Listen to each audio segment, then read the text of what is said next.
Hello and welcome to the Election Corner on One Man Think Tank. This week I'm bringing you my 2020 Senate election prediction for the week of September the 5th through September the 11th.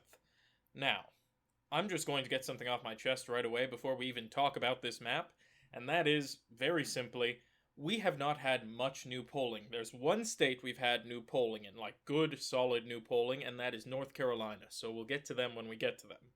But otherwise, we haven't had much polling, so this map's going to look a bit similar to the last one, but I'll take advantage of this to discuss some states we don't normally get to talk about, because it's basically business as usual, so, Texas. We're mostly going to talk about Texas, but also a bit of Kansas in there too. So, let's get started right away. Now, as you can see, I have put 48 Democratic seats on the board and 42 Republican. Now, the reason why 3 of these seats are likely as opposed to safe, because I have just listed the safe seats, is because these seats are as good as safe. But because it requires flipping from one party to the other, and it either involves an incumbent losing, or actually, in all 3 of these cases, it requires an incumbent losing, but just the general party flip makes me feel uncomfortable ever putting something like that as safe. You never know when an incumbent can save themselves because, for lack of a better term, an incumbency bias is less, oh, well, that's my current senator, and I like how things are going, so I'm going to vote for him again, and more so, a bunch of small minor things that all add up. Name recognition, familiarity. If you're feeling good with the status quo, that level of incumbency might benefit you, but also a sort of, well, my guy's the good one, or even, for some people, a bias of, well, I voted for him last time, and if I vote against him now, that means I was wrong before. Type bias. There are so many small things, and you never know which one of them might cost a challenger the election. So in this case, these 3 states are kept by or flipped by the other parties. But there are a few more likely states, just not likely enough to go on this little pile. The first of which is Alaska. I love talking about Alaska, and we don't get enough data from Alaska. For right now, Alaska's remaining likely, not leans, for a very simple reason. There was a really good poll that came out of PPP that was an update of a prior one that showed the updated race and now shows, as opposed to the Republican incumbent ahead, Sullivan ahead, it now shows him at a tie with his opponent, Gross. Now, they are both tied at 43%. However, PPP favors the Democrats inherently. It's just their methodology always seems to. So I am hesitant to inherently say, oh, this is really, really good news for the challenger. It means they're tied. I'm willing to bet he's probably about 3 points below. Not to mention, both of them are in the low 40s, meaning there's a lot of undecideds. However, they could very well break for the Democrat, or in this case, independent who would caucus with the Democrats. But they haven't made that break yet, so I'm not going to change Alaska. But the good piece of news for the Democrats here is they went from being at a deficit, even if that was a deficit when there were a lot of undecideds, to being tied. I think before the election we're probably going to get one last PPP poll out, and that's going to be the final decider for Alaska.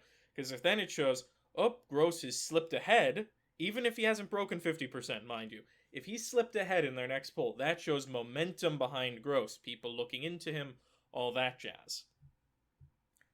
Now, another likely state for the Republicans is Georgia's special election, to the point it is almost nearly safe for them. We'll have to see. We are waiting on new polls from there as well, because what is happening is it's something called an open primary, and there are, in practice, 5 major candidates running, 3 Democrats, 2 Republicans.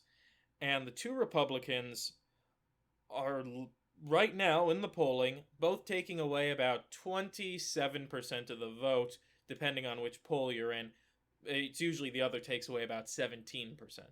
But that's enough because the Democrats have so much infighting, and there's a lot of undecideds, let's keep that in mind too, that whoever the top 2 are go to the runoff, meaning it could be Republican versus Republican. Which is really bad for the Democrats, because all of a sudden the incumbent Laufer, she is polling ahead of, I believe his name is Collins, who was previously the guy ahead. And he was he's what makes this race safe. But if it turns into a Democrat versus Lawfer, that's at best a leans Republican, because Lawfer is a really bad candidate who got involved. Remember that big whole insider trading scandal? She was like one of the two big members of it. The other was the senator in North Carolina who's not running for election, but she was, and she was also was also appointed to the seat. So these factors do not add up well when you are attempting to hold your seat. So I think if the Democrats manage to get boxed out of the special election, they're going to really regret it, because taking down Lawfer is actually a pretty simple feat, especially if the Senate ends up 50-50. Then people are really going to want to turn out for that election.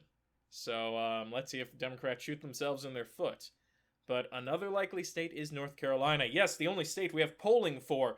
And we got to start off this month with two really good polls out of some of the best pollsters, in my opinion. Quinnipiac. No, not Quinnipiac, sorry. Though they are a great pollster, but in this case it was Monmouth and Fox News. Two of the best pollsters out there, genuinely. Fox News' polling is completely separate from the political bias of their channel. They do have an amazing polling network. And what we got is, in summary, Tom Tillis, the incumbent Republican, not doing so great, but he's still polling pretty high. But Cal Cunningham, the Democratic challenger, is polling ahead of him, just shy of 50%.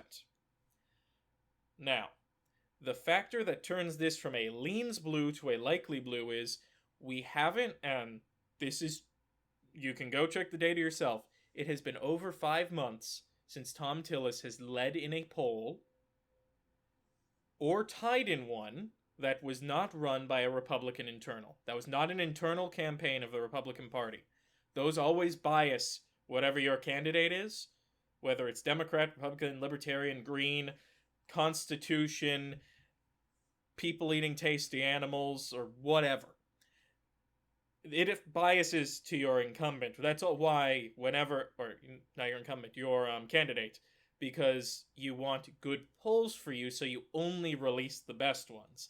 It's why it's really bad if a candidate feels the need to release an internal and it shows them behind 5 points, looking at you, Mississippi, where, people they ain't doing too hot.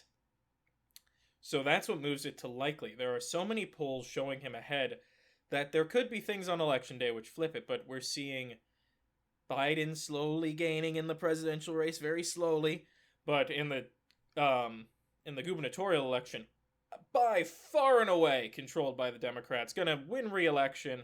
It's going to be a curb stomp. That has coattails to the Senate. Not necessarily to the presidency, but definitely to the Senate and to the State House possibly too. Keep an eye on North Carolina.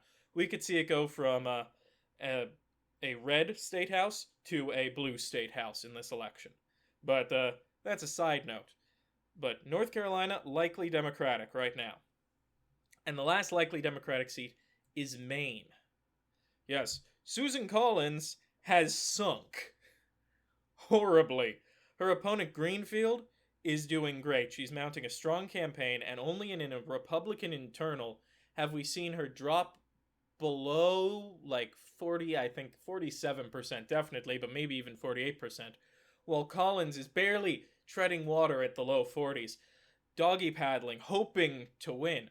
But the fact she is polling so low as an incumbent, that's the other thing. When an incumbent is polling low and your opponent is so high, it is hard not to give the opponent the benefit of the doubt and assume they're going to win. Because these two states, one between the two of them, the Democrats are going to win one at the very least, but probably both. We're just watching the campaigns of these incumbents sink by being tied to Trump. He is a lead weight around their necks. Okay, speaking of lead weights, let's do Texas. Now, Democrats are not going to win the Texas Senate race. That's why it's likely, but here's the reason why it's not safe. The reason why it's not safe is for a simple reason. And I've accidentally inverted Kentucky and South Carolina, I've just noticed, so I'll fix that in a moment. But Texas, so here's what the polling looks like and has looked like for a very long time. Incumbent Cornyn is polling at about the mid-40s. His challenger, MJ Hagar, is polling high 30s, low 40s. This biases Cornyn quite a bit. However, in every single poll, we are in the high teens to low 20s of undecided voters. What happens, and I've gone over this before and I'll go over it again. When you are an incumbent, you have a set number of people who support you. That's how it is. People rarely go, man, that guy who's currently in charge, I'm going to change my mind and vote for him. People always turn on the incumbent. It's why incumbency, while it has all those minor benefits I mentioned earlier in the video, it can be a massive weight around your neck. See how I tied it back there? But Cornyn, so you start off with this large amount. Cornyn did. He was over 50%. And then you lose support. These people go to undecided. Now, they don't go straight to your opponent. No one ever does that. There's this weird idea that the Democrats can just steal Republican voters or Republicans could steal Democratic voters. Nope. You take undecided voters. And the only way you get undecided voters is bringing people in who didn't vote last time, or losing, or the guy who got them last time loses them. It's that simple. And Cornyn did that. He has lost, I'd say, about 7% of what he had before to bring him down to the mid-40s. All those people went into the fund of undecided voters. And they're undecided voters every election, too. The people who go in, plan to vote, but don't know who yet. And so he added those to the pile. However, these voters are biased to go back to Cornyn. That's it. They'll default back to the guy they voted for last time. Undecided just doesn't mean no. It means, well, we went on one date and it wasn't amazing, but I'm not sure if I want to go out with someone else. That's what it is. They haven't changed their mind and going, man, I can't stand Cornyn, I'm going for the Democrat. Because if they said that, they would definitely say they switched their vote. Right now, they're just saying, I don't know, which means one of two things. I'm still voting for Cornyn, but I don't want to say that right now. Or two, I'm staying home.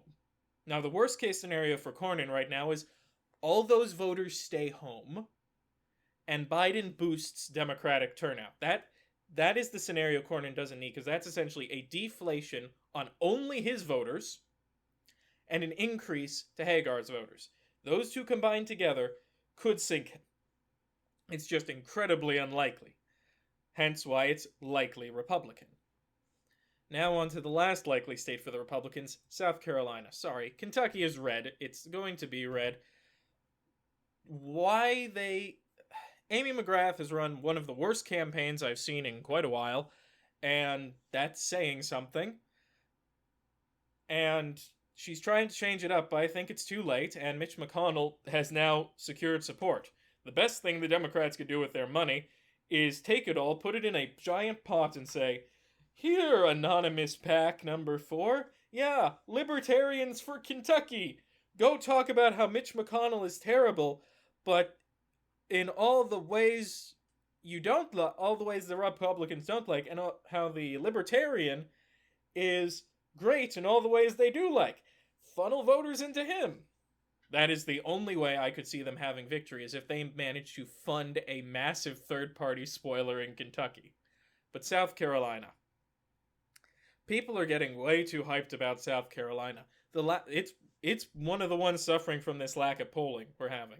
Alaska, South Carolina, Iowa, Kansas, Montana, all of these are suffering from a lack of polling. To an extent, Minnesota, but that's for a completely different reason.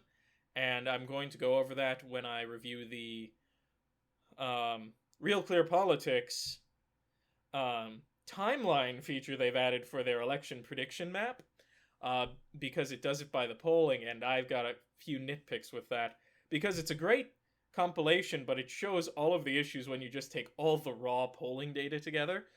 It's called Trafalgar Group, as well as other ones, but anyway. South Carolina is likely for a simple reason. Jamie Harrelson, the challenger, Harrison, has done an amazing job of being a challenger. Beto O'Rourke of South Carolina, everybody. He has brought Lindsey Graham's polling numbers down steadily and increased his own, and I believe that they are both in the mid-40s, Graham with a slight advantage. However, we don't have any new polls, and Lindsey Graham wins every one of these polls.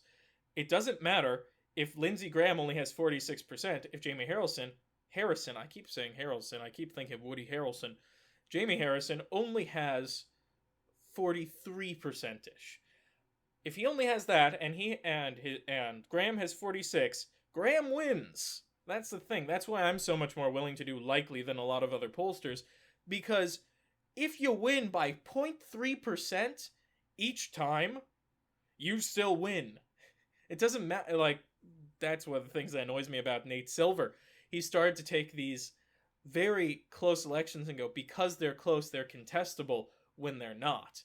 So, or many other pollsters, I've gone over plenty that do this. But for right now, South Carolina is likely. Harrison has to really bring Graham down more and have polls where he is in the lead, not one where they're tied, for me to go, okay, South Carolina is a little bit more contentious than I originally thought. It's likely because he could win. But it is likely because he's probably not. Okay, so those are all of our likely states. Now, if you've never seen my channel before, I don't do toss-ups in the traditional sense, as in I'm not going to leave any states gray, saying, well, who knows? I leave these states as either typically leans or tilt, because, for one key reason, I believe every election, when you've got 4 options on how to say how contested an election is, you can give an idea of which direction each state is going. In my opinion, toss-up is for the exclusive way for the pollster to get out of, well, who knows? Or to, make it so they don't have to make a call on who wins the Senate or the House or the presidency. Because then they don't get in trouble if they got it wrong. I don't care. I don't mind putting my reputation a bit on the line for this, because I can always improve. So, with that being said, these are your 4 toss-up states. Watch them for Election Day, because this could be the deciding factor between the Republicans tying the Democrats, because Democrats have 50 right now. If the Democratic Party gets 1 more, they take the Senate. Doesn't matter who wins the presidency. Republicans need to win all 4. They need a hat trick. While the Democrats have shored up support in their states that were supposed to be contentious. This is not a good map for the Republicans. So let's dive in straight with the one everyone wants to hear about, Montana. Montana is tilt Republican. I moved it to tilt Democrat. It's back to tilt Republican for one key reason. We got some high quality polls out there that show the Steve Daines, the incumbent, is polling just above Steve Bullock. We haven't gotten anything new, and I feel like if someone had an internal that showed Bullock in the lead, we would have seen it. But they might have not been doing polling. Montana is a notoriously difficult to poll state. It's Montana, North Dakota, and Nevada. Those are the 3 states you have an impossible time counting the polls from. So I'm going tilt Republican. I'll be sitting here at my desk in like 2 days' time and go, no, it should have been tilt Democrat. And then I'll flip it back to the Democrats, and then next week I'm back and forth. But for right now, it's tilt Republican, because, yeah. Iowa. Iowa is also tilt Republican. After reviewing the polling and really diving into those numbers we got that show, the one set of polling we've shown that has Ernst ahead, because to give you an idea, unlike a state like Montana or North Carolina where the incumbent Republican has dropped while the Democrat is high 40s, Iowa, the Democrat's high 40s, and Joni Ernst is mid to high 40s. And we haven't gotten any new polling. See why a dearth of polling drives me insane? So, back and forth, but Ernst got 1 poll where she was slightly ahead, but there's a bunch of polls where the Democrat is slightly ahead. So it keeps going back and forth. And for right now, that's enough for me to go, okay, Ernst is in a lot more danger than I've been saying she's in. I've been saying it's been leans, it's now tilt. So keep an eye on Iowa. If there's a little, especially now that we've had the derecho that just wiped out central Iowa, it could very well flip. It hasn't yet, but it could, and that's playing a lot. The governor has screwed up. Joni Ernst, this is the other reason. Joni Ernst came out in favor of a QAnon conspiracy theory recently. You don't do that unless you're polling badly. So We're waiting on Iowa. Just need a few more polls out of there, and then I can be a little bit more secure in saying the Democrats might have a better chance in Iowa based on the polling. Kansas, one I actually want to talk about. Kansas is now tilt Republican as well. So the difficulty with Kansas is one big thing. There's no incumbent. The Republican who's in the lead is pretty bad and is holding in the mid-40s, and his Democratic challenger, Barbara Boiler, is holding low 40s.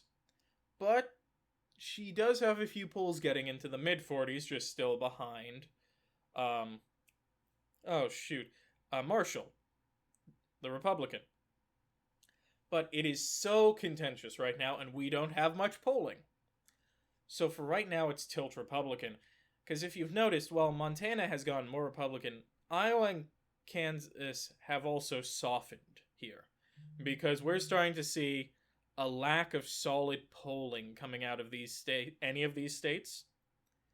And that puts us at a disadvantage in predicting, but it also means no one's got any good internals that they want to publish. And lastly, we have Georgia's Maine election, not the special election, and that is also tilt Republican. Right now, still got my 50-50 prediction. But a tilt Republican seat in Georgia, I never thought I'd see the day. So, Ossoff, the Democratic challenger to Perdue, the incumbent, has recently seen a small spike in polling that's starting to bring him to tying Perdue. Now, Perdue, like what Cornyn has in Texas, is currently suffering from a loss of voters to the column. But he's starting to see the next phase of badness for the incumbent, where those voters then go, well, I think I'm voting for your opponent. So these guys who were originally in the, well, I'm not for you, but I'm not against you, have gone into the, I'm against you category. So in a low turnout election for the Republicans, Ossoff wins. In a high turnout election for the Democrats, Ossoff wins. In an equal turnout, Ossoff loses. So the fact that it requires high turnout on both sides, or low turnout on the Democratic side, means that it's not a good job. It's not likely. So low turnout for the Democrats is unlikely to happen. Meaning there are two likely scenarios where Perdue loses, one scenario where he wins, leaving us with a Georgia that is tilt Republican. There you have it, the final map. 50 Republicans, 50 Democrats, 4 Republican seats that could flip on election day. If the election was held today, this is what the map would probably look like, but keep in mind, a little push in Iowa. One guy doesn't show up to the polls in Cedar Rapids, goes to the Democratic Party. 2 guys show up to the polls in Des Moines, and it goes to the Democratic Party. I don't know which party these guys are voting for, but apparently that affected it. Kansas, all it takes is that one last push, and it's over for the Republicans, or Marshall announces he hates black people or something. I don't know. Montana, Bullock just needs a little bit, I think, if so my predictions are as they were happening on election day. And lastly, with Montana, if Bullock, with another 2 months ahead of him, just really pushes out the get out to vote, and the I am the governor who saved you from coronavirus, whether or not he actually did, that could flip that state. This map is bad for Republicans. They have 2 months where they either have to choose, and this is a devil's bargain. They either have to try and solidify support in these 4 states and go, fine, we're leaving it up to the presidency, which is already a bad position because I've heard rumors Lisa Murkowski, the independent from Alaska, could possibly be in the sort of, I might go to the Democrats category, which would cost them the Senate. Or do they try and push North Carolina and Maine back into the playing field? And the simple answer is, I don't know what I'd suggest if I was a Republican. I think I'd go with solidify, but you never know. But with all that being said, if you like the video, leave a like down below. Also drop a comment. I love hearing your guys' opinions. You help me inform my decisions when I make these, because outside perspectives always help. Nothing worse for a election prediction than for you to get insulated in your own mind. If you want to see more from the channel, click the subscribe button and the notification bell so you can be alerted when content comes out. If you want to follow me outside of YouTube, I have a Twitter, at OneManThinkTan1, the Roman numeral 1, link down in the description below. Otherwise, most importantly, have a wonderful day.